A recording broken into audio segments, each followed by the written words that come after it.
you doing, Stuart? I am well, Jaime. Hello, Catherine. How are you? Hi, Stuart. Hi, honey. Hello, how are you? Hi, Erica. Hello. Hey, Kate. Jaime, later I have to tell you about this wonderful decision which almost bankrupted the city of Long Beach. Really, it's amazing. They got hit for $140 million in a zoning case. Oh, God. I feel like To settle it, they're paying $75 million in cash and they're letting the developer put up two 13-story luxury towers. yes, yeah. But I remember when the case first came down, and it was, I'm reading it, it's unbelievable. 140 million was the judgment, and it was the moment the judgment came down, their bond rating went to junk status, and interest was at 1.1 million a month. Wow. And their budget as a city is $80 million. Don't you bring in the board of what's it called? The one that comes down from the state that takes over the Financial Control Board. Yeah, that's right. Listen, I would have taken part of the boardwalk. That would have been fun.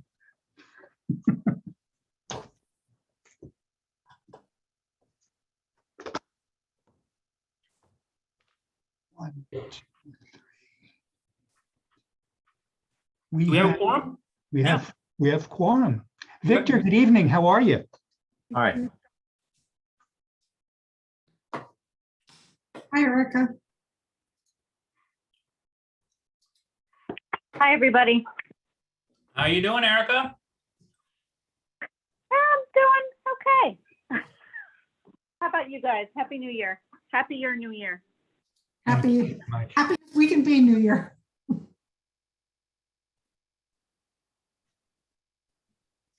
I keep running into people I know who've caught COVID, but not literally running in, thank God. But so far, every one of them, it's been a mild case. I mean, it's almost harder to find people who haven't at this point now. Yeah. Well, I haven't been going anywhere or doing anything, so I haven't gotten it. Dying of boredom, but not COVID. Well, I will say my wife tested positive for COVID over the right before the break, and she had strep throat as well. So she got a little sick from the strep throat. Not really, doesn't seem too much from the COVID, but nobody in the house caught it. So a house of 7 people, nobody caught it. Wow. So we're pretty lucky. Yeah. We're all Yeah. like super vaccinated though as well. So there's that. So. And since you have a quorum, you want to bring over our first group? Yeah, I'm just trying to load up the. I'm having a little challenge here loading up Okay, this real fast. It's going slow, so just. that's okay. I don't see the folks on the best system, so it may. But I do see that JB is there. Yeah, so I'm gonna bring JB in.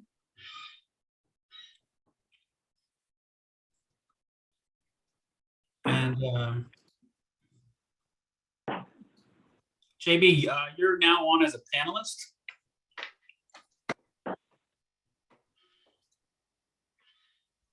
You gotta unmute yourself. Hi, everybody. Good evening. Happy New Year. Thank I you. have Sal with me. Sal is, hello, everybody. Happy New Year, everybody. Hi, folks. Hi, Happy everybody. New Year. Happy New Year.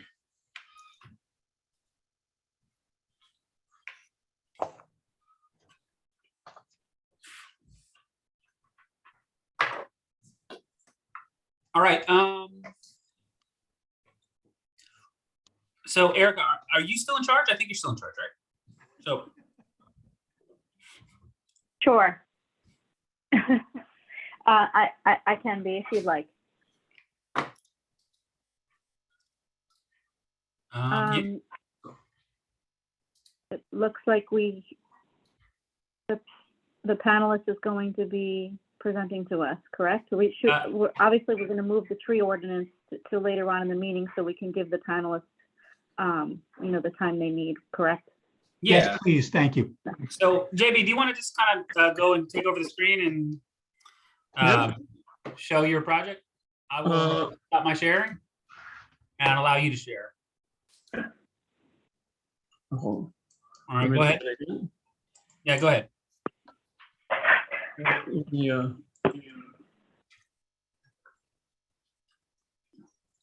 You see the. You see the screen?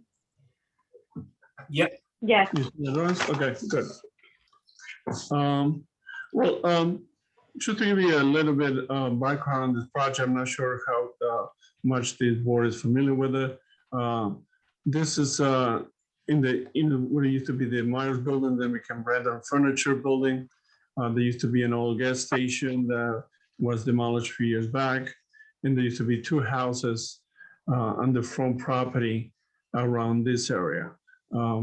This is a combination of total of 4 different lots that we have combined, and we are separating into, we're doing a lot line adjustment, which we will have 2 separate entities to the different lots.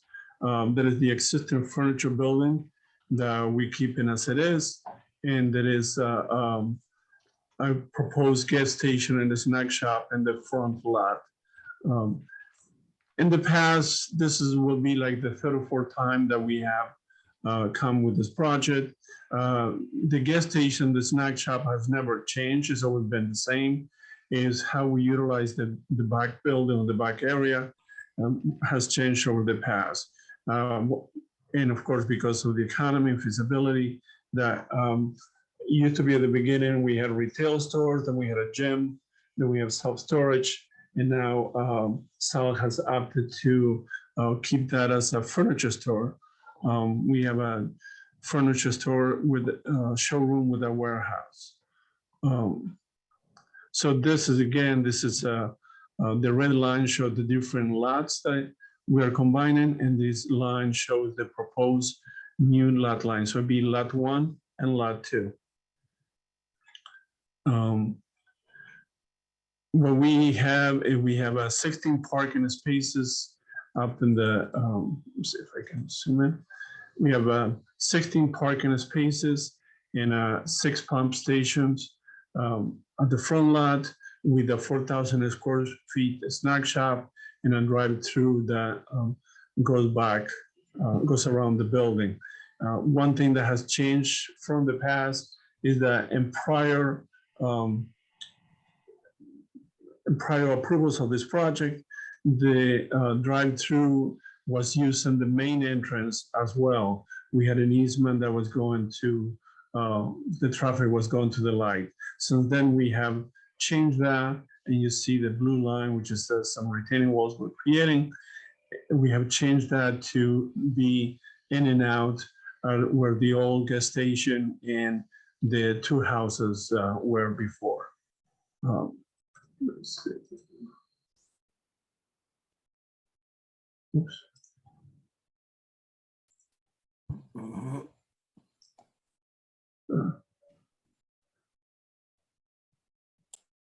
It's not helping these.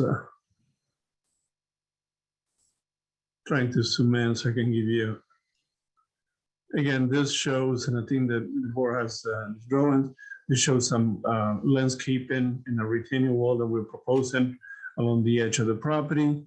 We also proposing landscaping at the front, like a front island that we have against North Highland Avenue. We have identified and provided a report of all the existing trees that we have along the line, which will be affected or changing due to the creation of the new parking area for the existing building. And we had shown a list. I think now the board has a new list of showing the existing trees, the condition, fair, good of the ones that are dead, and the ones we're taking out. And also what we are proposing as new landscaping. And the rear of the building along the Old Croton Aqueduct, we are not proposing any work. So everything, all the trees and all the landscaping that is there, it will be maintained as such. There is no work being done in that area.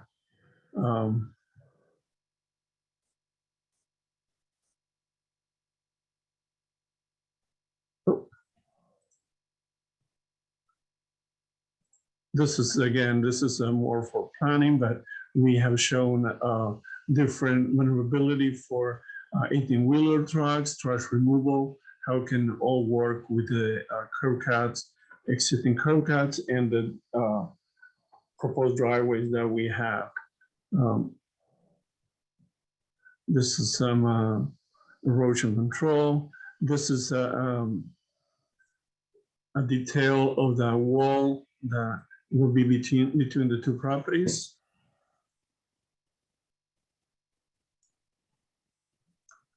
This is will be basically this part here is the snack shop and the gas station, and there's the lower portion.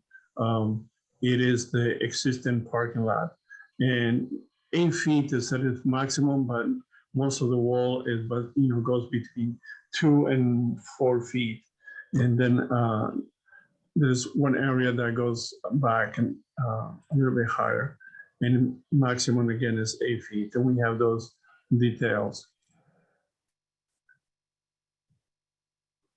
And these are also, we have provided drawings showing the proposed snack shop. This is the interior design. This is, we have relocated the window a little bit further in order to provide a little bit more view as the planning board consultant has requested. And we also provided a plan that shows the existing building in the back. In the green area that you see, the green color is in the basement is the warehouse. In the main floor, where this whole area used to be showroom, only the red area will be showroom now, and the rest will be converted to warehouse. And the second floor here is all warehouse. So very much this, since it was built in the 1960s and through different furniture companies, it's all, you see the points here, it's all open floor with columns, and there is some existing toilets and offices toward this area, in the showroom and towards the front. This was the design as it was approved previously by the Architecture Review Board. And, so this is the design of the snack shop. We have changed, we have a new, before it was a different gas company, now we're gonna have mobile, and what we have done is also we're using the canopy top to install solar panels. And we have provided a lighting study that shows that there is no issue with the lighting that we're proposing. It's not going outside the property line, and it also has a three-dimensional rendering of what the lighting will be at night with the lighting we're proposing, with the canopy and with the snack shop and the lighting that's proposed at the existing warehouse. So we provided some lighting details, and this is when it comes to stormwater, that we have provided the stormwater pollution prevention plan, and this shows what it was, the pre-development map, and what we are proposing to do. And I mean, most of the watershed that is created at this lot that will contain the gas station and the snack shop is self-contained. And I think that's,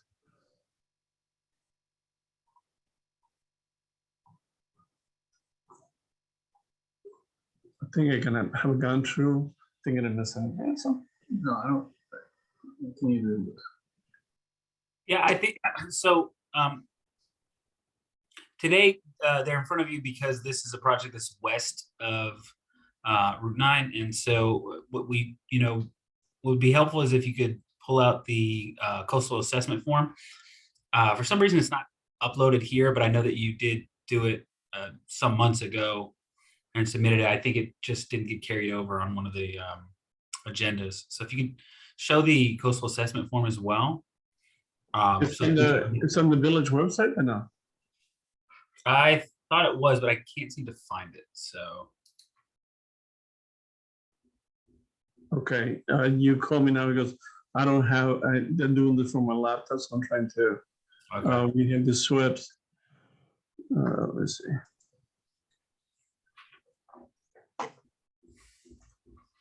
All right, you're gonna stop sharing and then try to find the assessment form.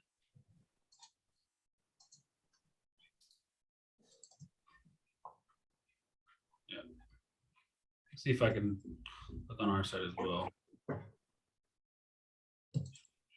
Okay, it's somebody I see. You got placed on the planning department, the planning board, but not here. So I'm gonna share my screen Okay, because it's in this instance it's fine.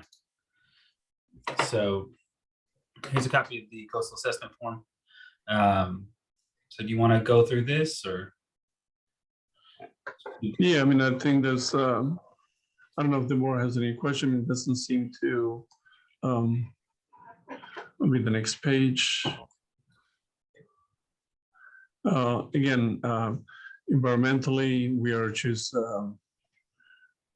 we did provide, and I think that is, we have that, there is a tree report that we did. We had an arborist come through. We provided a copy of that to the board. We also, we try our best to use the Westchester preferred trees for our landscaping. And we now, again, in the front, we are doing a retaining wall. We have the tanks there for the gas, but in the back, all we're doing is kind of reshape the parking area to demonstrate to the planning board that after the lot line adjustment, we still have more than sufficient parking spaces. And we added some of the landscaping to that. So Jorge, this is Erica, is there is there a net gain or net loss of impervious surface? Let's see.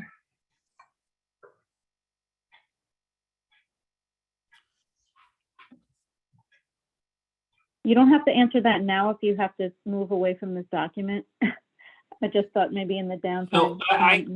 So I'll tell you what I know a little bit about on this piece. So I know that, number one, it doesn't exceed the increase, but the work that they're doing does require a SWIP, which is why they prepared it. There's some changes on the sort of the northwestern section of it. There's a gravel parking lot that is being replaced with some impervious surface. There are other areas where there's asphalt parking and some of that gravel parking lot, which were close to the aqueduct trail, and they were moved away from the trail. So early on in the process, the original approval had the parking lot, I think, closer to 25 feet or so from the aqueduct trail. Since that time, they've moved almost the entire development away to the 50-foot line. So am I correct about that, JP? Yes. Yep. So we have they have been working with us to try to get something that's more respectful of the proximity to the aqueduct and more in line with what the law wants to see. There is a net increase of impervious area of about 5,000 square feet approximately. We had 83 to 77. My math is not working well. It's about 6,000 square feet of impervious increase. And with all the project that we're doing, from the pre-development plan to the post-development plan. And it looks like you'll have to take down some trees along Highland. Would you say that there's a net gain or loss of trees? We are in a landscaping plan. Yes, we are providing numerous trees. There is some trees that are coming down because of the work we're doing. And I think that, again, there is a substantial amount of trees that we're landscaping that we are providing. I think that's the, let's see if You know, I can- one comment that you may want to provide here, which was, I think, very helpful in 14 Water Street, was helpful in Birchbrook, was just a discussion, just a mention to the planning board of the tree permit ordinance and looking to replace those trees. They've already gone through the process of starting to get an arborist out there to do the DBHs on all those trees that are going to be cut down, to figure that out and do a tree census on the site. So the planning board will be addressing it. But it'd be helpful if it was in your letter, making a notation of that. That's kind of why they were directed to do that, because the expectation was they would come here, and it was a likely comment from you. So If I can I share again now? yes.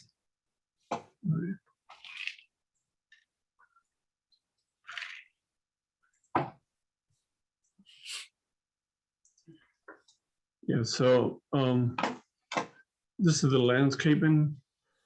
So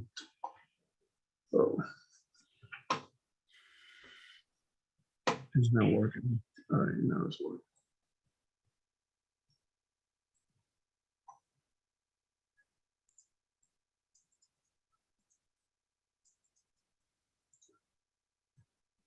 Sorry, I'm trying to, between the modem speed and the mouse is not.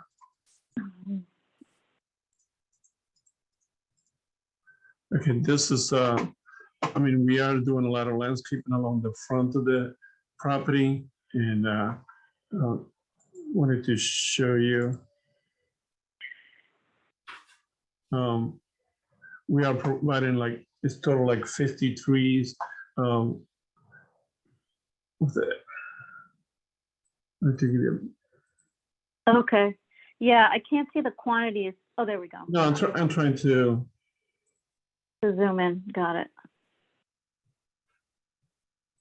Yeah, so we have this is what we're proposing. And again, So you're we Okay, you're doing mostly Eastern Red Cedar. do, yes, and we have 15 mountain laurel. The Eastern Red Cedar, we felt that, along the property and for to provide some buffering, visual buffering. These are all trees that are existing, and as you can tell, they're going to remain, and they already have a number. So we do have a report that I think is in the other sheet that we provided, and it's you should have a copy as well. So we have a report of being the status of the tree and the ones we are taking. So all these trees here will be maintained. We are keeping those trees. And then there are a couple of trees along the side here that we're keeping. So we tried to, to do the best to maintain the existing trees that were there, if they are in good conditions. And then we did landscaping along the property line. Again, we kept the natural buffer or existing buffer that is there between the Old Croton Aqueduct and the existing building. And like Jaime mentioned, we now, these are the 25-foot buffer zone and the 50-foot buffer zone. So we reworked our parking area and disturbance to, not encroaching either one of them. I really want to I apologize, JP. I want to give the applicant a lot of credit here. you know, the way that the law is written, it says you can't build anything 25 feet out, and that if you want to build between 25 and 50 feet, you have to sort of make the case to the planning board. But the applicant originally, even though they originally had intended on building out farther and closer to the aqueduct, you know, did kind of agree with the idea that it made sense to try to push out to that 50 foot. And they worked hard to get the site plan there. So I did just want to kind of acknowledge that effort there to get that done right. So. Thank you. Yeah, it's also really great that that you're adding the solar panels. If I could just make one suggestion, Jorge, and you know, Yep. you know, you take it or leave it. In my experience, I do a lot of landscaping for municipal projects, and when you have like 50 of the same tree, sometimes you can get an invasion of pests, or you can get invasive species, or you can get a disease that will come and wipe out all those trees. And I'd hate to see the investor have to shell out money for all those trees. I'm going to put in the chat 2 other native evergreen species that you might consider adding to mix in, so you don't have all one of the same tree, because I think it is risky. I'm just going to add that to the chat. Okay. And I also wanted to suggest that sometimes mountain laurel, it's really at the edge of the climate zone right now with climate change. We are seeing that mountain laurels are, they're not surviving our warmer winters. So again, you know, I can make a couple of shrub suggestions that can replace the mountain laurel. Okay. I will say, as a recommendation, take it or leave it. But again, if he wants his trees to survive, sometimes these things often, the watering of the tree in the first couple of years is just so important. And I would recommend having the landscape contractor use a gator bag to water those trees in the first, 12 to 18 month period, so that they don't have to worry too much about coming in and watering them regularly. And those are reusable. They could take them off and use them on the other projects if you have a, landscape contractor that you're using. Just a recommendation. Okay. We certainly take them too, and I appreciate the feedback. The feedback, yeah. And especially, I think it makes a lot of sense not having, if you have 50 trees of the same and you get a disease, that it would be an expensive replacement. I think it looks better with different kind of trees there too, which is, I agree with her. Yeah, I meant to say above it. Sorry. The American holly is really a great tree, and it's hardy. I highly recommend it. It's a nice alternative to mix in with the Eastern red cedar. Okay. I'd like to ask a question. Yeah, I had a question. Does the property owner have a business? It's going to go, a furniture business. It's going to go in there. Or is he going to start one? It's already there. It's existing. It's been there. No, I know Brandon is there, but I thought they'd gone out of business. We were going to, we supposed to go like about 3 years ago, but we because of the plan to redevelop the site, we decided to stay and not to go out of business at this time. We do a lot of things online for now, and that's why we're reducing the showroom into a 5,000 square feet from actually the original size. And we have a lot of, and we live there as a warehouse for the deliveries, and people pick up stuff from there.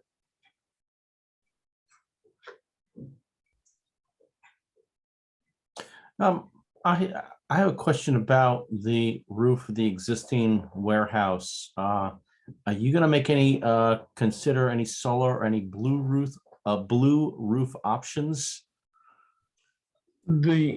Right now the existing, there's no proposed work at the existing building, so I don't think that. I think the roof actually was done not too long ago. Yeah. Well, Yes. at this time, really, we're not proposing to do any with the building itself. We're doing all the work around for the landscaping and around the building, but not for the building itself. Not at this time, but in the near future, we might come back and redesign the building or like to do something with it, but not at this time. This time we have no plan.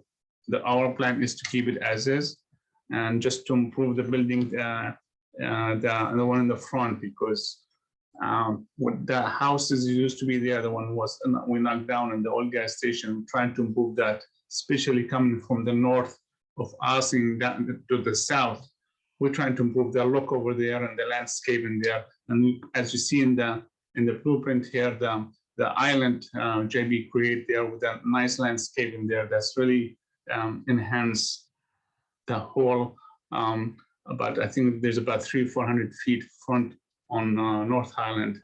That's going to make a big difference and change the look from what it is now, what it exists in. It's going to change a lot. It's going to be 100% improvement from what it is now. The solar panels you're putting on the gas station canopy, the pump canopy, approximately, had they calculated what percentage of energy that's going to provide to the new convenience store area section of the development? No, at this point, the involvement with the roof panel company, the solar panel company has been more into which is the best location on the site to put the solar panels.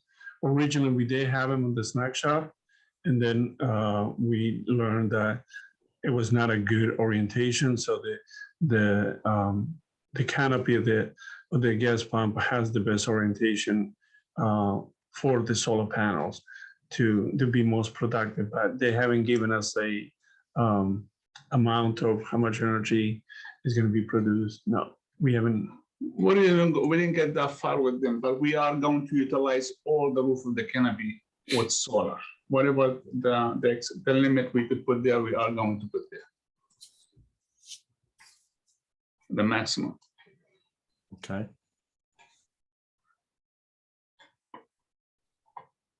I also wanted to ask, I noticed in one of the drawings that you scrolled through that there was going to be electric vehicle charging station. Yes. That's great. Is there one or multiple or? We have actually, it will be for 4 cars. We have 2 stations. Okay. Okay, Good. good. And will you be including bike racks in this design? We don't have bike racks right now here, but I'm sure we can put some bike racks on this one of the side here. Yeah, I think that would be good to provide, access because it is pretty central. You might get some bike traffic there. Okay.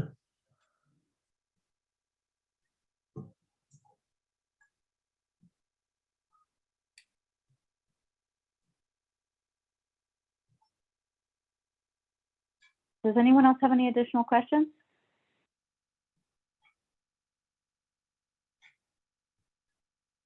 Not at this time.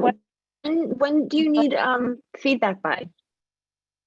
We are in front of the planning board at the end of the month, so we would like to, the sooner the better, if you can give us feedback. We are going to incorporate those comments that change the Mountain Laurel to American Holly, and do a little bit better job of mixing the evergreens. And also, I think it's already there. You will have a report of the trees that are coming down.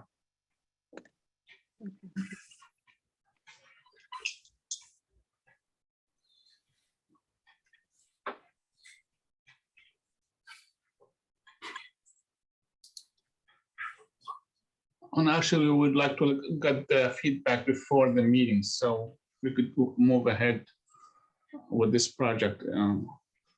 And your offer, and that would be appreciated. Okay, yeah. I just wanted to make sure that we get it in before your next meeting. So if we can, maybe in the next week, we can get our notes together and we'll put all of the comments that were made by the council in a letter and get it to you, so you have it also in writing for the things that were discussed as well. Okay. Thank you.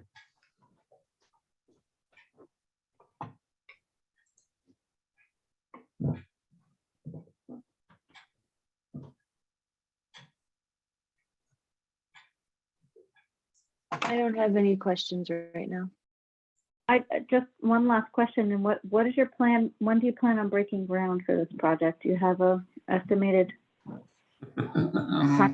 Well, it's funny you asked this That's so question. funny. Yeah. Because this project, we were approved in 2019, but because of COVID-19, everything delayed, and we passed the time for the permit, so we have to come back again for approval. If you notice, we already bought the tanks there. I bought the canopy, I bought the pumps, all the stuff for the gas station ready to go. The minute I get the approval, I get the permit, which is still a process we have to go through. The minute I get that, the construction will start immediately after that, because all the equipment needed for the gas station, which is actually take now, from what I understand, take about 6 to 8 months to buy. I already have it on. I bought them. I already have them, and the tanks I have them. The canopy I bought it. The pumps for the gas station I bought it. So basically, I'm just waiting to get this approved so I could move ahead and develop that beautiful gas station. It's going to be for the neighborhood. I think it's going to be great, good impact, especially in the North Highland. Okay, well, I wish you luck. Thank you. And for your time. Thank you very much for coming before the board again, and we'll get our comments to you before by the date we discussed. Thank you.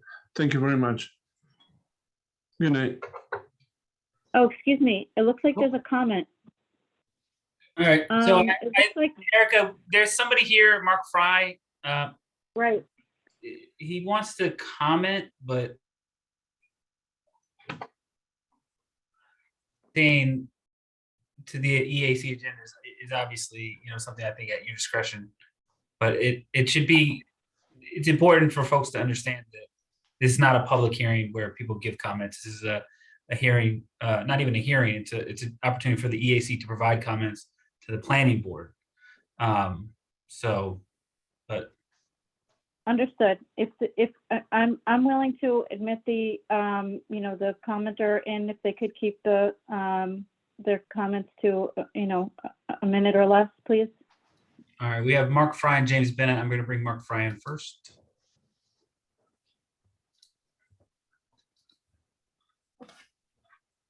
Good evening. Can you hear me? Yes. Good. My name is Mark Fry. I live here in Elmsford at the Squire House on South Highland Avenue. I'm a land use planner, so I've gone through hundreds of applications like this, and was also involved actually in the acquisition of 88 Shell stations. So I got involved in lots of these site plans as well. I wanted to first say the landscaping, my comments are on the landscape plan. I've looked at all of the earlier versions of these plans where the proposal was for the entire site. And I see here, I wonder if Jorge could perhaps bring up drawing number 5 of the landscaping plan. Oh, this is not the. Sorry, who's right? Mark, I don't know if really that's. This is not a or public hearing. You could Not a ask public that. hearing, no. It's not a public hearing. It's not a Right. public hearing. Let me emphasize. Comments, as the chair said, limited to basically 1 to 2 minutes, Mr. Fry. That's it. Okay, I'll keep it, Mr. Khan, counsel, to that length. It would be helpful, however, to have that drawing for everyone's benefit, in order that I can direct my comments to areas of that plan. Jorge, can you do that? No, let's, Mr. Fry, just make your comments. Okay, please. good. Thank you. Good. I'm a member of a number of environmental organizations. The landscaping plan, I think, and the gas station portion was fine. I agree with the chair person about the substitutions, but I notice I'm also a member of the Friends of the Old Croton Aqueduct, and I walk along that piece of aqueduct directly behind that property quite frequently. And I noticed, actually, as it was in a state of tremendous disrepair, including some severe stormwater management problems. So I would encourage the Environmental Advisory Council to request a landscaping plan along the Old Croton Aqueduct within that 25 to 50-foot buffer space as well. I think that needs a lot of attention. While the applicant states they're not doing work on the back parcel, obviously they are building brand new parking lots, changing the interior plan down to the 5,000 square feet of retail space, and substantial work is done. So we wouldn't want to be guilty of segmentation under SECRA. This is certainly clearly one property with 4 lots owned by the same owner. There's clearly a lot of work that's going to be done there, and a landscaping plan along the Old Croton Aqueduct should be included. At the same time, I've been asked by Mr. Martinez mentioned 14 Water Street and the basic idea of replacement. And I think that's something that we are in receipt, we on Water Street, of your memo on that plan, but we would like to invite the EAC members to a site visit at 14 Water Street to see what additional plantings can be put Mr. on Fry, that site. Mr. Fry, that is not before the board tonight. You're only here to talk about the one, not the other, please. Oh, okay, I'll leave it at that. Thank you, sir. Thank you for allowing me to comment. Thank you. Jaime, was there somebody else or? Yeah, there's Mr. James Bennett. Okay, Mr. Bennett, if you can please keep it quick. We do have a loaded agenda tonight. Thank you. Can you hear me? Yes. Yes. There's feedback. Excuse me. Yeah. Sorry about that. My comment was simply going to be for you guys to look at what you're ripping out at 14 Water Street, which I guess is not on the agenda, so I won't bring it up. Okay, As far as the greenery. got it. Yeah, you might want to Thank wait you. until that project is before the board. Thank you.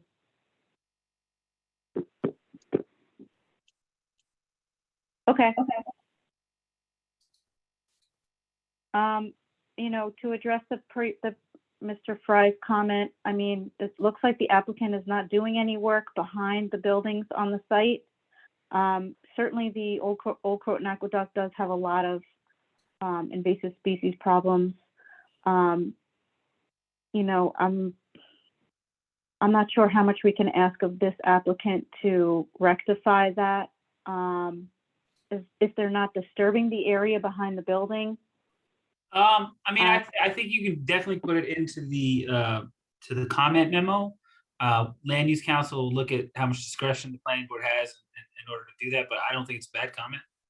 On the face of it, it's a question I'd want to talk with Land Use Council about. So they are doing some work back there. There's a gravel sort of parking area. They're removing that gravel parking area. And I've walked back there myself personally. It's a little overgrown, but yeah, I'm sure that there are invasive. I mean, I can even see from the Google Google Earth view that there's invasive vines and other things that are encroaching. And if there's going to be any more tree clearing behind the building, we can anticipate that there will be many more invasive vines coming in because that's their favorite type of place. And the Friends of the Old Croton Aqueduct, they work very, very hard. Sorry, my dog is here. The Friends of the Old Croton Aqueduct, they work very, very hard to get volunteers to come in and clip the vines off the trees. They're locally very active environmental organizations. So we wouldn't want to give them any more work than they're already doing. So that's something that we might want to add something addressing that comment to the letter. I will think on that. Thank you. I'm all set for comments for this applicant.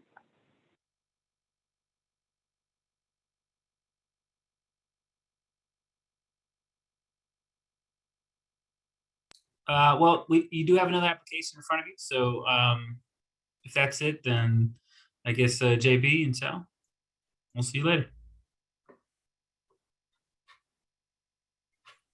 Good night. Thank you.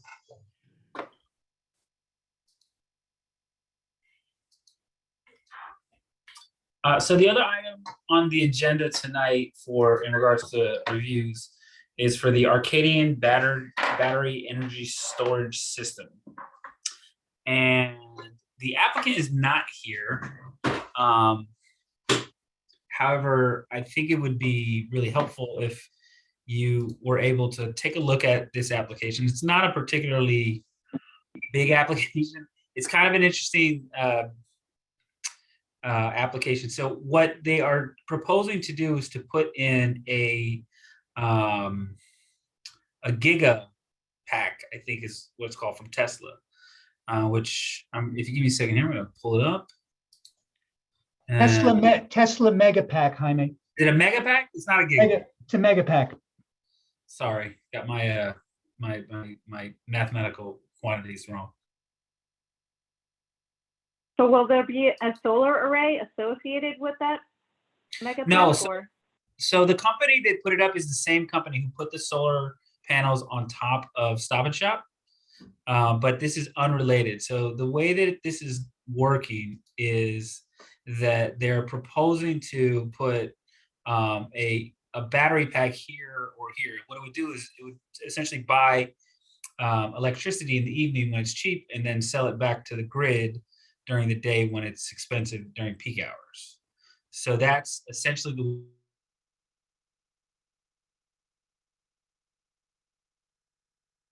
You're frozen, Jaime. So I'm not sure whether there are actually tests. Can y'all hear me? Say We my missed internet. you for a second there, but we can hear you again. Okay, so I'm not sure whether that I know there are Tesla chargers. I'm not sure if they're superchargers, which are somewhat different from regular Tesla chargers. They, I think, like in 30 minutes you can charge your car essentially. So they're not like a regular Tesla charger where you can just it takes a normal amount of time to charge. So they said this time they're not connected to any supercharger, but they could be in the future. And essentially what they want to do is they're going to use this to store power, sell it back. So this is an application that's unlisted. And because it's unlisted and it's west of Route 9, it's coming in front of you, but it's not really,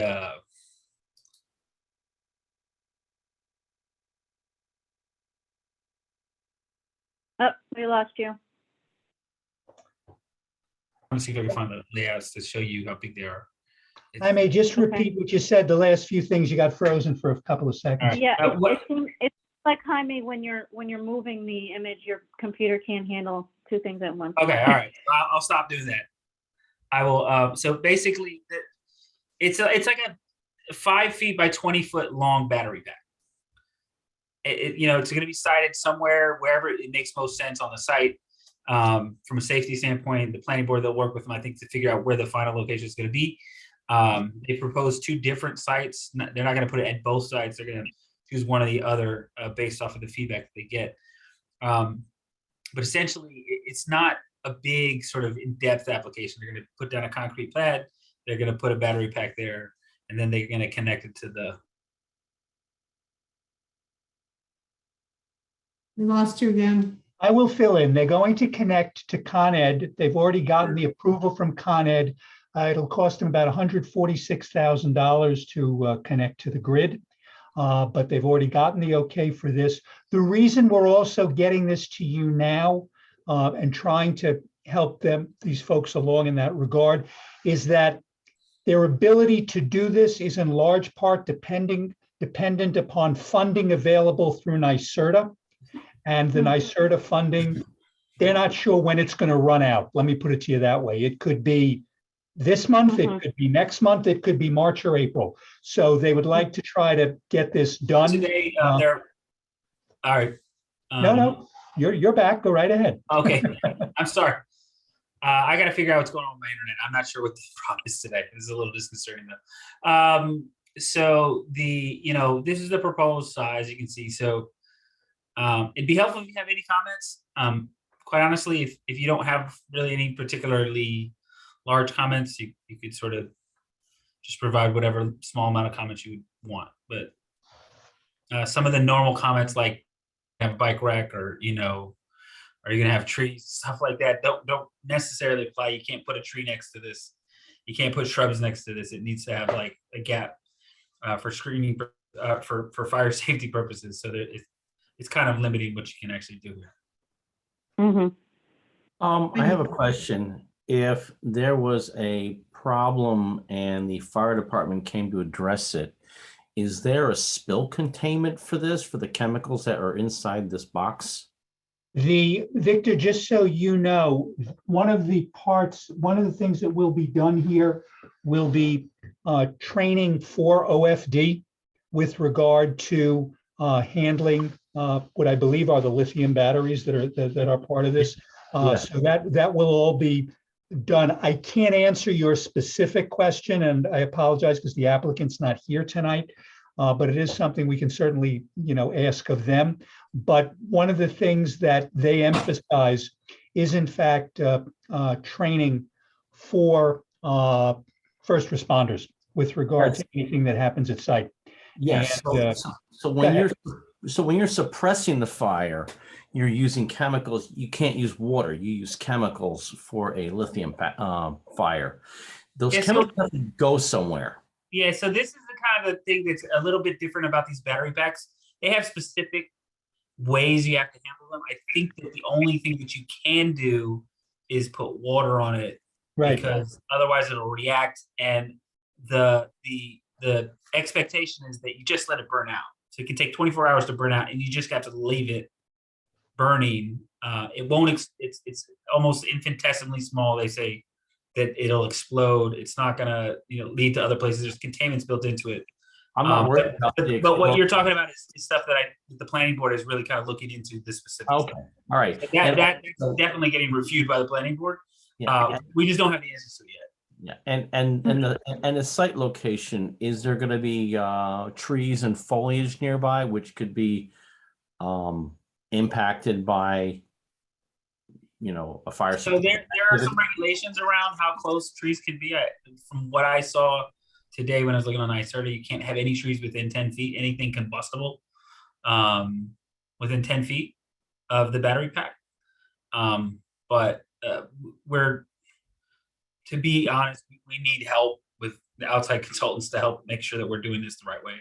It's kind of a new thing. NYSERDA has actually created a model ordinance for municipalities that are trying to do this, and sort of the way that they should be reviewing this. Me and Stuart spent some time today talking about the model ordinance, but we're definitely going to need some assistance. And I think we have a meeting. Is it later this week, Stuart, or is it next week? Early next week, Jaime. Yeah, with a consultant that does work on these kinds of projects. So. Okay, thanks. In general, I'm really glad to see projects like this being undertaken because they're an important part of the electrification of our power supply, switching to clean energy. And it's a great thing to have done properly.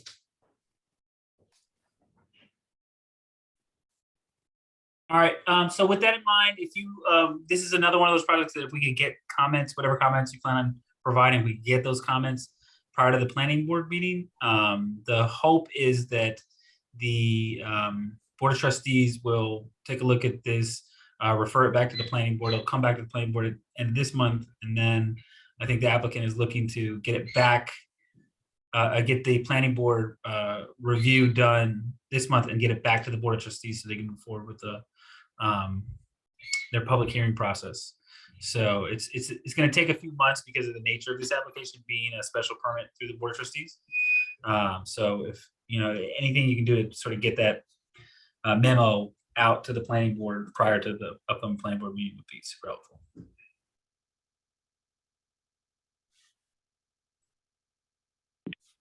Okay.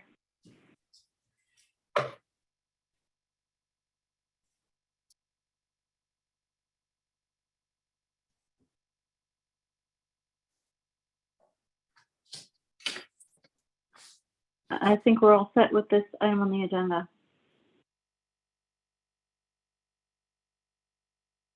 Have we lost Jaime again? Oh, okay. I'm here. Yeah, I just muted myself. Sorry. Okay. Shall we move on? Go right ahead. So looks like the tree inventory is that the last item on the agenda? The tree ordinance? The tree ordinance is the last item. I'm sorry? Yes, Yes. the tree ordinance is last. Okay. So I sent you guys earlier the work that Jessica had done with suggested changes. I don't know if anyone got a chance to look at it. We could just quickly go through those. And then talk a little bit about the non-legislative side of this approach, this policy.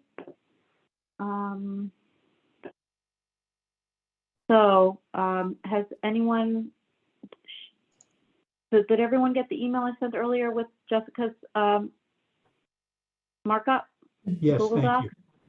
thank you. I reviewed it and I think it's terrific. From my Yeah. standpoint, I don't have any changes. It's unfortunate we didn't get to this deeply while she was still on the board because she did do some really great work. I don't really see per se any issue with adding these to her suggestions for entry ordinance. I don't know if Stuart, you have any opinions about that? And if you don't have any opinions right now, that's fine. If you haven't had a chance to look at them. I did, and I liked a lot of what she had, particularly to connecting it to the wetlands ordinance and what we have there.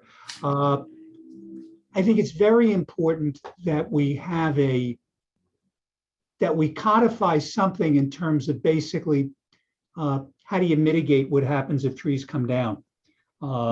Don't have that now, as I think Jessica pointed out correctly. Under the tree ordinance now, it's basically a one-to-one, just dealing essentially on a building permit situation.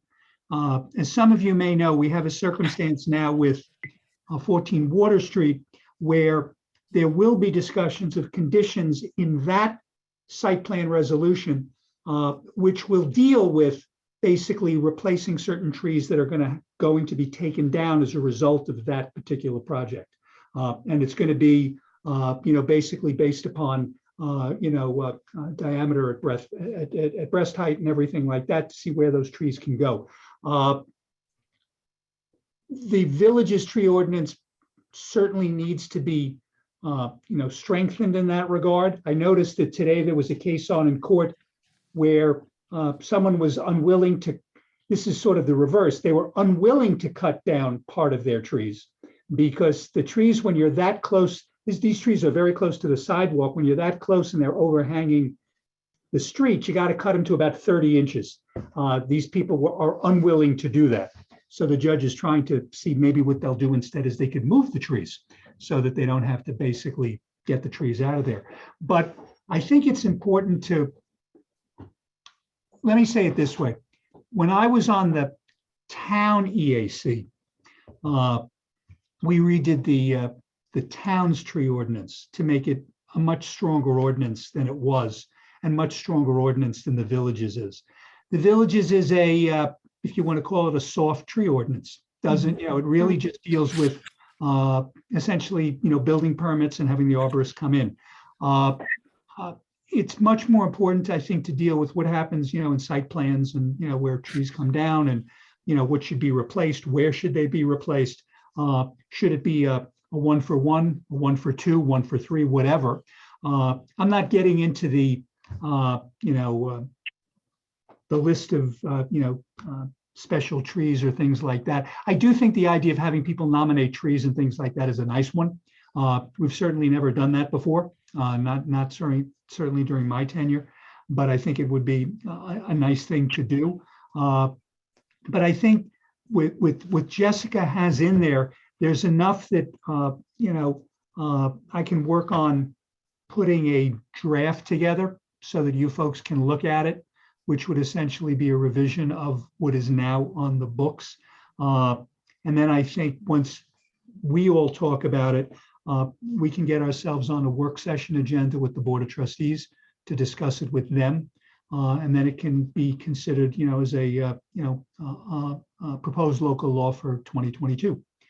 So that's the process. But, I can work on something so that by the time of our next meeting, which I think is February 1 or something like that, somewhere around there, we can, have a discussion as to, what that, ordinance could look like and how to strengthen it in terms of what needs to be done, what needs to be considered.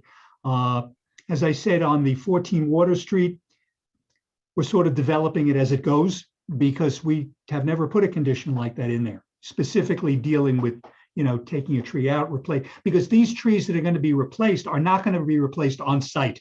14 Water Street does not have any ability to put trees there. They will be put at other locations, most likely downtown in that area, but most likely on village-owned property.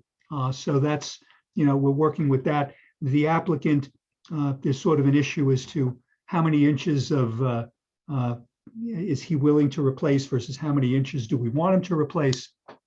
We'll reach that number. That's not a problem.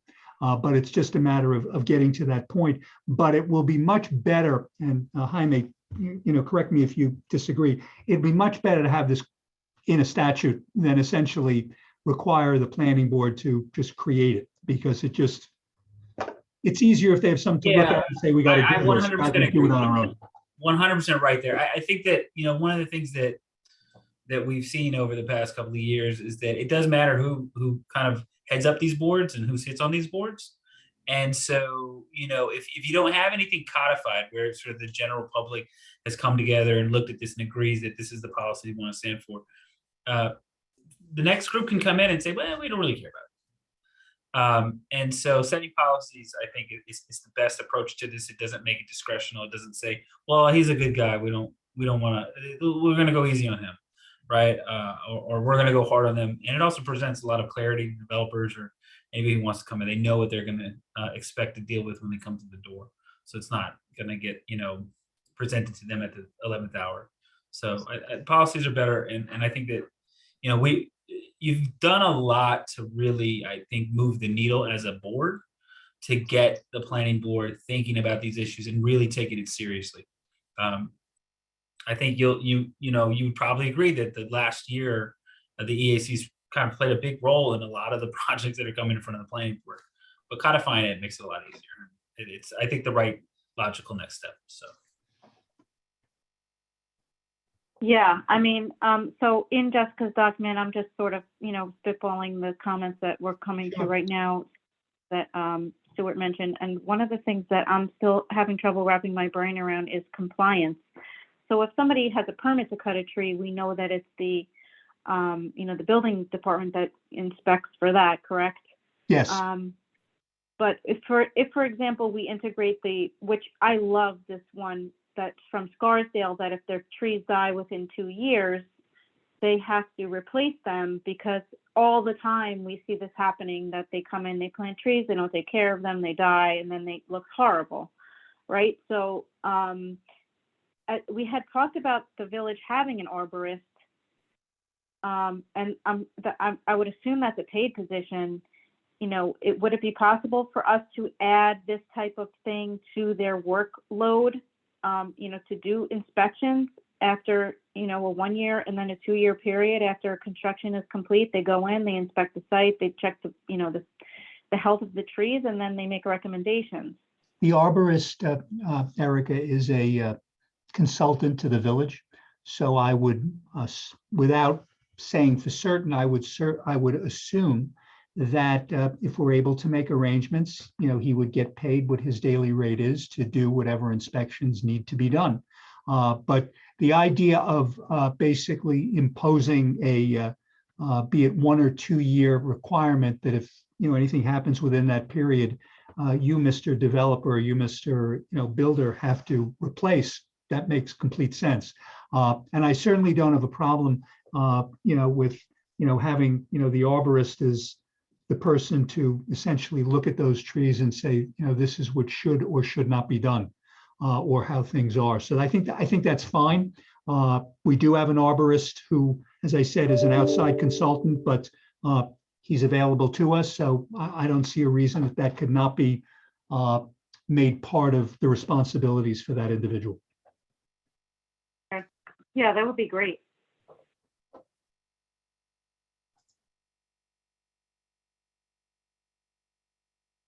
If they, and especially if they do it each year, because this is how we do it at my job. If they do it each year, then on the first year, they'll likely catch the problem before it becomes an expensive replacement. So it's in everybody's best interest. No, completely agree. I'm sorry, did you mention a bond? We haven't talked about a bond at this point. I mean, that is something that we would have to be put into the code, but you could require a bond.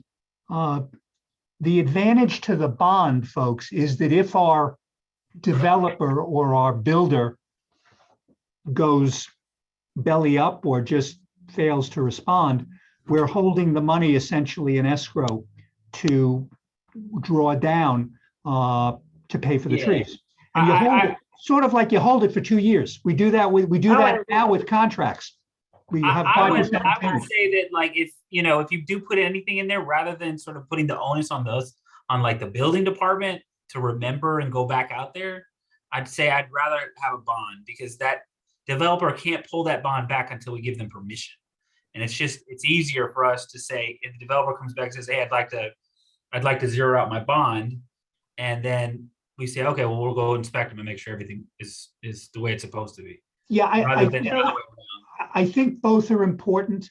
It's something we can work at. The idea of a bond is a good one, and and the size of the bond will depend essentially on the number of trees we're talking about.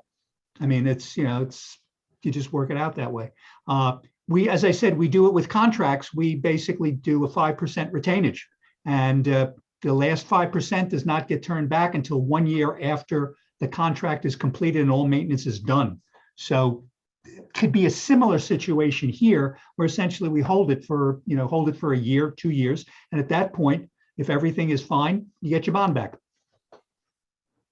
Yeah. So with the city, they do the retainer. They have a retainer, like you said, and that's the first time I've heard of the bond. That's an interesting concept. But with the retainer, the onus is entirely on the contractor to ensure that the tree survives. They do the inspections. So retainages work like, say I'm the municipality and I have a contractor doing this work for me, then I hold retainage. But if I'm the municipality and you're a developer, you're coming and you say you want to build something, there's no retainage for me to keep. A bond in that instance works. There is no retainage. I can't hold back a retainage because it's not like they paid me so that I could pay somebody else for them to build their house. You know what I mean? Right. The retainer would only be for village projects. Exactly. Right. Okay. Yeah, that's good. I like that. I like holding back some money. The only thing we just want to be careful of in any of these circumstances is you don't want to impose a bond or let's call it a bond at this point, on, let's say, a 1 or 2 family homeowner who may simply not have the wherewithal to put that money aside. We have this now with excavation and fill permits, where we do require a bond, but sometimes that bond would $5,000 to one person, to a big developer, may be nothing, but to someone who's doing a deck or something, that's a big nut. And so that's something that can be worked out in the language in terms of how it has to be done. The numbers can always work, but if the village is holding on to something that is the owner or the contractors, that the owner is going to want back at some point, most likely money, that's the best incentive to make sure that, in the owner's perspective, that those trees are staying healthy, because then he knows if they're healthy at the end of the road, he's going to get the money back. Why not?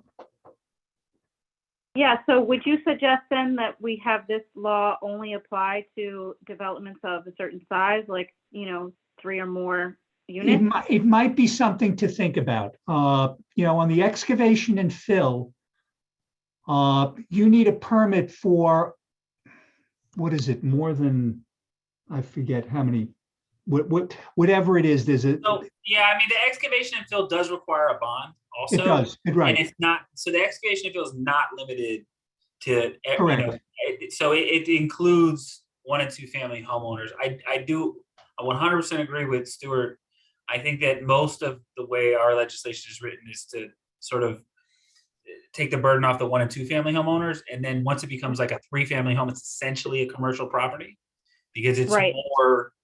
more, you know, rented than it is owner occupied at that point, right? You can make the case 1 and 2 families, those could be owner occupied, maybe their sister lives there, whatever, but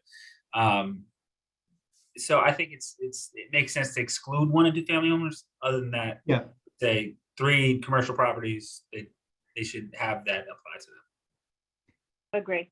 I think you're right. I mean, 1 to 2 family, it's generally going to be, owner occupied, or at least the owner's going to come by frequently and, take care of their property. But when it becomes, a certain number of units, it's Right. more likely to get ignored. So I think that's probably fair. And since in the case of particularly site plan review, the building, the tree permit is essentially folded into the site plan process because it's effectively done by the planning board. It's good to have that all at the same time. In other words, if there's a site plan coming before them, there's a tree permit application, but it all comes part of the site plan. It's not as if it's a separate thing that the building inspector has to deal with. So at that time, it's being looked at, and depending on where the project is and how it gets involved, it would come to the EAC anyway for comments as to what should be done in terms of tree planting and location like that. So that can all be, folded in, and you can certainly, excise out, certain small homeowners who would otherwise, have some difficulty with regard to it. But as I said, I think the law can certainly be tightened up, and what Jessica provided is an excellent start to do that. Okay. Okay, so I just made some notes at the, based on our conversation at the bottom of the document. So, Great. we can guide things a little bit as we move forward. Aside from the code, I don't know if anyone wants to discuss the code any further. Otherwise, I think this will be a nice opportunity to involve folks in the village in terms of, the significant tree portion of the work. I'm sure everybody knows of a tree in the village that they think is just great. And I think, or maybe that's just me, and probably all of you, maybe it's not everyone, but surely there are, I think it'd be really nice way to include the village citizenry and, get them interested in thinking about trees, which, we've talked about this many times before, that a lot of parts of the village are lacking trees. They have a really low tree density score, tree equity score. And so it'd be a nice way to get people thinking about the trees. So I could envision us having, a dual language, infographic that maybe is included in the weekly blast, where people can nominate a tree. They could just send, a photo of the tree, the location of the tree, a brief write-up of why they think it should be included in the significant tree. I don't know if we would want to include every tree, or if we would want to have, maybe 1 tree a year or 3 trees a year that we would add to the significant tree list. And moving forward with that, if we could get the funding, it would be great to have some signage on the trees that do, win that award. Just so, just to connect with the citizenry. Would those signs prevent the utilities from cutting them down due to electrical wires? That's a very good question. I'm not really sure. Perfectly symmetrical maple tree across the street from me, and they came and cut the whole thing down because the power lines. No, I have to say, Victor lives across the street from me, and what they do to the trees on the street, the power companies, is they mutilate them. Kind of criminal. And it affects the way the street looks. Obviously, it affects the trees. And, you know, it'd be great if we could look at this. And I think they just come, I don't know, do they need permission? I don't know. But it's really kind of crazy, I think. Yeah. Well, I mean, honestly, the first step would be if when people planted the trees, they looked up and thought about how they're going to interfere with wires in 50 or so years. Well, there But weren't any sometimes- wires when some of these trees were Yeah, planted. right. Right. And there's Sometimes the not wires many aren't super there. old trees left. I think they are more recent trees, but I don't know who has planted the trees in the space between the sidewalk and the curb. I don't know if that's the village. I don't know who planted these, you know, I don't know whose trees they are. Even our neighbors who have one of the trees that's constantly being hacked at doesn't know if it's their tree, you know? And it kind of, I don't know, it's sad. I have to double check, but I think there actually might be something stated about who's responsible for the trees on the street, that they might be the villages, but the owner has to get in touch with the village. I have to double check that. But yeah, there's this kind of like in between land of tree responsibility as far as, you know, property owners and what's on the street. I believe so. The other day we were talking about this. So essentially, like, are you talking about when the sidewalk starts to buckle because of tree roots and things like that? Well, that is one problem, but then there's also just the issue that the power, that they cut down the trees so they don't interfere with the power lines is really the mutilation issue. Well, are they cutting the trees down or are they trimming the trees? They're Both. they're hacking the branches to the point where there's a trunk with stumps. Yeah, so the Take tree all the looks leaves like off. a big Y, a letter Y, so it's like a big kind of V with the trunk, and that's some tree. Other trees, they just got rid of it. And here's the weird part, it wasn't rotten in the middle. I don't think they're supposed to do that. That I don't Well, think that's the thing they're is that- supposed to do, but But if Yeah, usually they're supposed to hire, the- you know, professional arborists to cut them, you know, in the way that, they, you know, so the company comes in because they're paid by Con Edison to, you know, have a certain number of feet between the lines, right? Because they can cause a fire or whatever. And, you know, these guys probably are low bid contractors. They're going as quickly as they can. They're not, aesthetics is not their priority. no, I know what you mean. I have the same problem with the tree across the street from my house. What they did to that tree, it looks awful. And sometimes they'll just cut every single branch off and leave like a 20-foot stump. I've Yeah, we seen got a that. couple of those now. They did that to a couple. can we, so just out of curiosity, because they, you know, we often have problems with utilities coming in and doing whatever the hell they want. Do we have success in controlling how they act within our village confines? Do they have some sort of exemption from us controlling what they do? No, we basically have very little that we can do. Right. We have repaved roads, and then they come in and say, oh, by the way, we're changing the gas lines. That tear the whole Right. thing. And that now there are some things that we can do in terms particularly of our roads, which is to require them to do basically curb to curb repair rather than just basically the cutout that they do. That's something that I think Cortland just passed a local law on that. But basically, I don't want to say they have free run, but you know, they have free run effectively. And so there's not, I mean, we do have people at Con Ed that we speak with who are sort of our local, you know, our go-to people, but on a lot of this stuff, and it really happens more on highway work. You know, when we're doing it, we've repaved, or that they come in and they do a very crummy job of repaving after they've broken up the road. And, you know, it takes us forever to get in touch with them. Because again, as Victor points out, it's not Con Ed that's doing it. It's a contractor that Con Ed has retained. And then to get that contractor back here is problematic.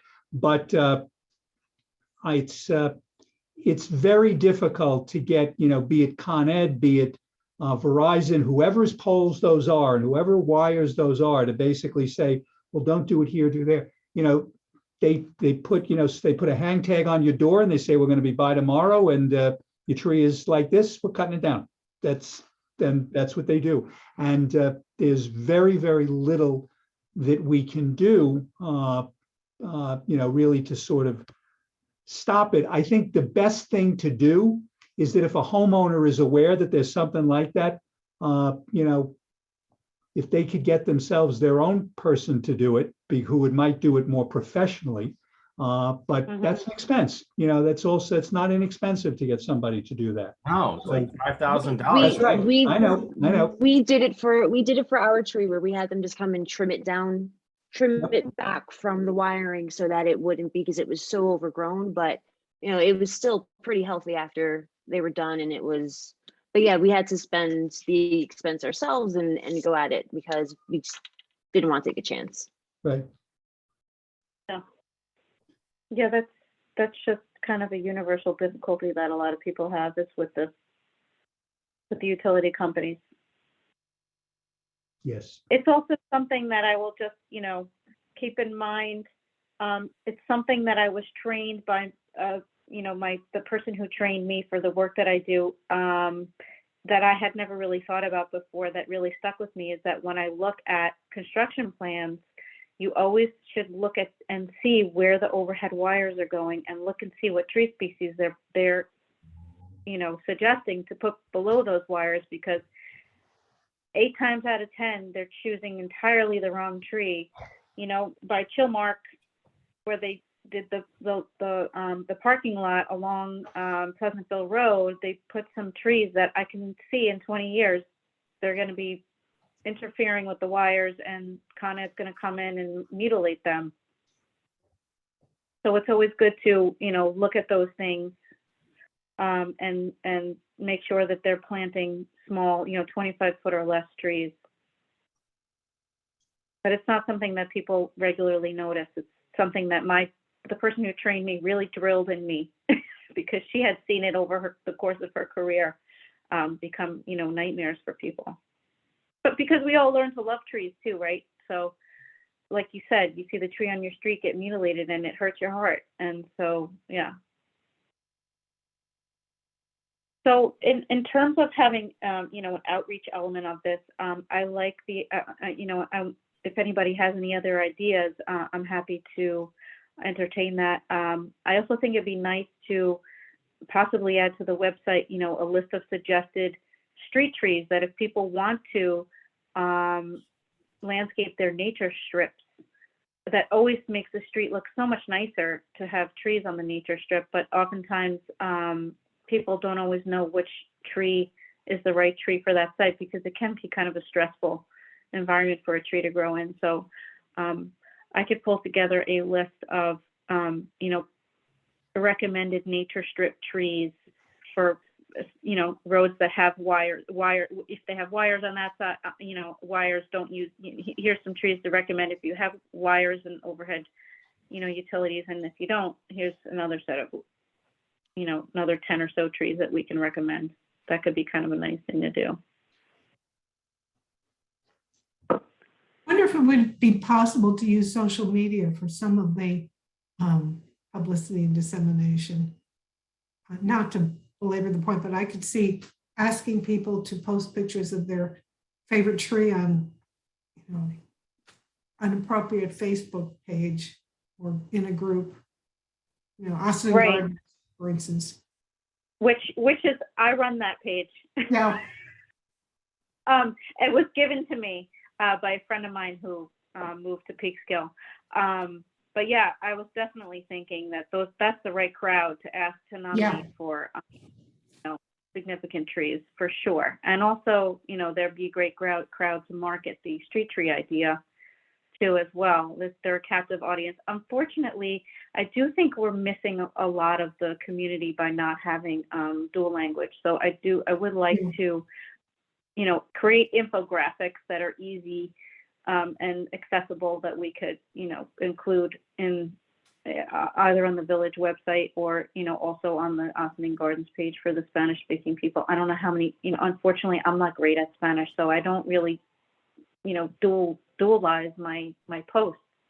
But I would love to Well- actually get, I mean, Yeah. what about the high school, involving the high school? I mean, you've got a lot of kids whose maybe parents are not, strong English speakers, but the kids might be. And there's quite a few who are, eco enthusiastic. Maybe not everyone, but it might be a higher take up than you would with regular working adults in the Spanish community. Yeah. Like, I don't know if anyone, don't they have like a bulletin for the high school where they announce, who's won the soccer tournament and things like that? Yeah, I think that basically what we need is someone to just translate. Because I don't necessarily know that the high school students are gonna have the, botanical knowledge or whatever to, but they could, It's a learning opportunity. Yeah, Mhm. yeah. Well, I don't know if anyone had a chance to look at the email I had sent a couple of weeks ago, but yeah, I think that doing something where we could do, whether it's like an internship program or have a volunteer program through the high school, or some of the organizations around Ossining, I think would be a great way of getting community involved. And yeah, this would be, as you were saying, a great learning opportunity. And maybe it is just someone sitting down with us and just translating what we give them, but it would be a nice way to really get the community involved and really get them into like a hands-on, an involvement with it. And that would be, I think, fun for the students as well if they could be involved. there are pitfalls though in having volunteer translators because sometimes, because they don't understand the more specialized vocabulary or maybe really have a handle on all the idioms. Perhaps not one of the high school students, maybe someone who has more experience with doing things like that. Yeah. Or somebody who's actually a professional translator but is civic minded. We could get them. Yeah, I mean, listen, we're not like translating Shakespeare. I'm sure we could figure it out. And I think, I actually, one of the things that I was intending to do is trying to get somebody into the Ossining Gardens group that can help me co-lead that page that's fluent in Spanish, because, we did a seed swap at the farmer's market in the spring, and there were Spanish speaking folks that came along, and I can sort of cobble through my Spanish a little bit, but it's not that great. And we're missing a lot of the community that we would love to reach. So that's something that I'm going to work on the other side of things. But I think we should be okay. I guess my only question would be, if we do have a significant tree, would it be possible to get funding to do, to make some signage? If we do have some, trees that we nominate and they get, I think we could look around.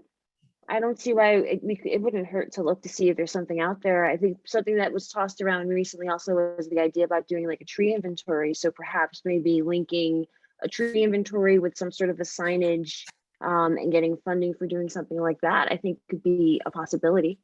I think we just look around and see what's out there if there's something that we can get. Doesn't hurt to try. Yeah, we may be able to get some funding for that. And I don't anticipate it would be very expensive. Mhm. Okay.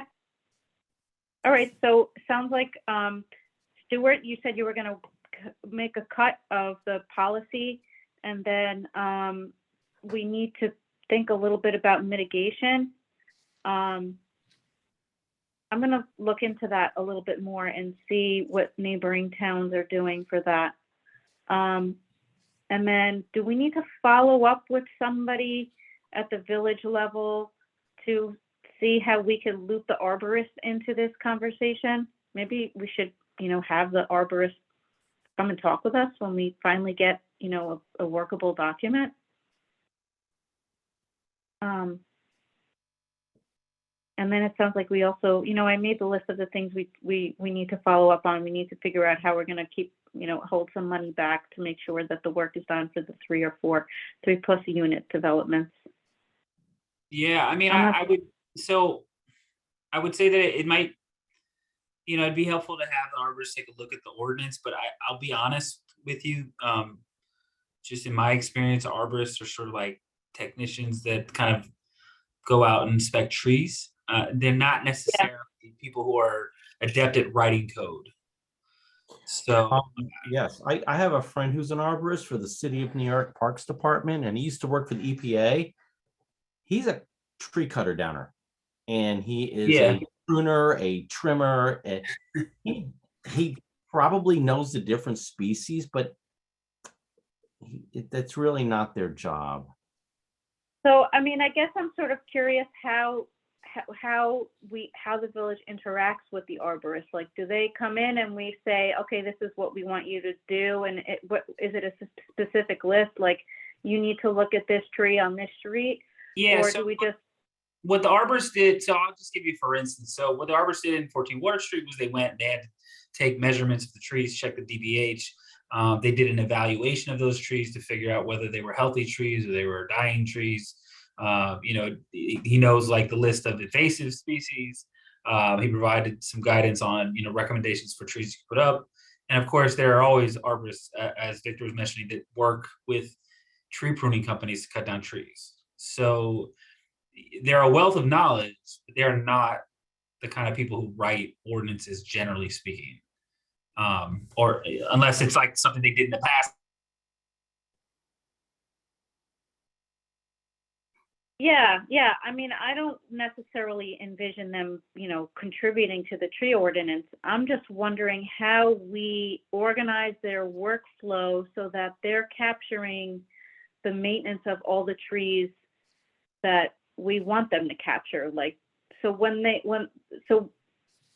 village has someone who comes in and maintains the trees, do they have a list of trees that the person needs to maintain? I apologize. I missed about half of that. I got the impression that the next step was that Stuart was going to draft something for us to look at. And then maybe once we see the shape it takes, then we can look at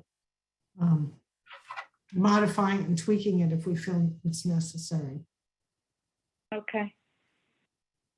Is Yeah. that- So let's get the workable draft. I'm going to maybe follow up with, I'll follow up with the village manager and see if she knows how we're actually organizing the workflow for the people who take care of our trees, because we do have someone we hire to do that. So I'm wondering how we set that up with them to make sure that in the future, if we do have this, the trees have to survive every 2 years policy, we have to make sure that we're folding any products, any new, plantings that fall under that umbrella are getting, folded into the workflow for the arborist.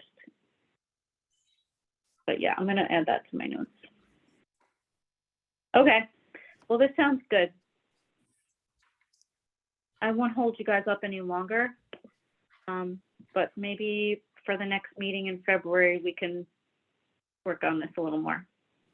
Yeah, I think that's a great idea. I'm hoping that February might, I'm thinking that February might be my last meeting. It depends on if we have any other candidates that we might be interviewing. I don't know if Dana, you have anybody in mind. Sounds like we had some folks who called in tonight who might be good at this. We're working on it. Okay, good. Always working on it. Yeah, you have so much expertise. It's been great working with you. I'll miss you. I will miss you. Yeah, I'll miss it. I'll miss this. I just don't feel like I can give enough of my attention, and I have so many things cooking on my stove right now that everything's burning. But yeah, don't worry. I'm by nature, I'm an overgiver, so I'm sure I'll be back in some way, shape, or form. That's good news. So thank you all, and I don't have anything else to discuss tonight. Maybe we need to approve the minutes from the last meeting. I wasn't there. We didn't have haven't a gotten quorum at the anything. last meeting, We didn't have a quorum. so you Yeah. didn't do any, and you didn't pass any sort of things. So I was just kind of checking. Okay. So I think we're done with the agenda. Right? Yep. Okay, well, this was a quick meeting. Appreciate all your comments. And Kate, you had already started a letter did you start a letter for the, Jorge? I started a letter for trees. I started a letter for Croton, and I believe I started a letter. I will double check. Because if you had my I don't think comments I that actually have a letter for Jorge, but I can start one and get one out. Okay, if not, I can start it because I see you've worked on a lot of stuff. I think the majority of the comments are mine anyway. So I will start a letter. If anybody else has any additional comments, please do send them to me. Even if you made some comments tonight, please do just send me a quick bullet and I'll integrate that into the letter. And then the letter for the battery is gonna, the battery station's gonna be quick and easy too. So I'll just pull that together as well. Thank you, Erica. Okay, thanks a lot, guys. Night. Have a good Have a night. Good night. Bye-bye. Be safe, everybody. Bye, you too. Thanks.